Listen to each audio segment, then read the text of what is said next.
Alan Ladd Jr., a production executive at 20th Century Fox, had been an admirer of George Lucas since his 1971 film debut with Warner Brothers, the critically acclaimed but commercially unsuccessful THX 1138. It looked to Ladd that the boy wonder had finally struck gold.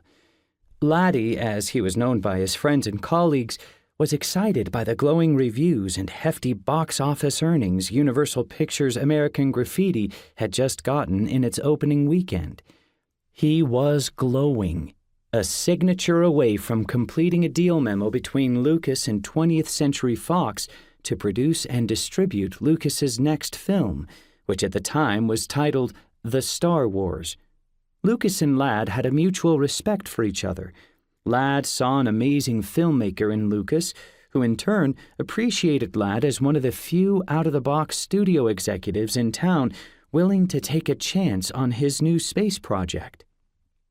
But now, Lucas's stock had just shot up considerably, and there was even early talk of an Oscar nomination for him as director, as well as for the overall film, lead actor Richard Dreyfuss and supporting actors Cindy Williams, Candy Clark, and Paul Le Mat.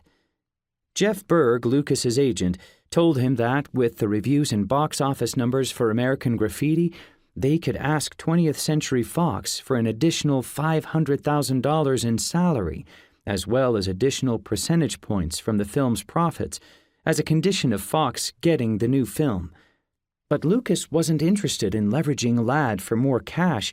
He was far more interested in control.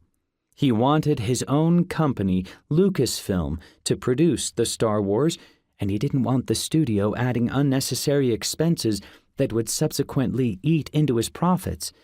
He also wanted final cut approval, as well as control over any potential sequels. Lastly, he wanted to retain all of the film's merchandising rights. 20th Century Fox executives had already been expecting to pay a huge additional sum to Lucas as a result of the success of American Graffiti, so when they heard Lucas's non-cash option, they thought they had won the battle.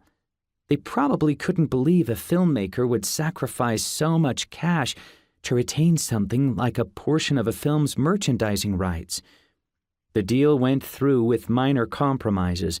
Notably, Lucas did not receive final cut approval, but he was allowed to retain sequel rights, with the caveat that he had to offer 20th Century Fox the option of distributing.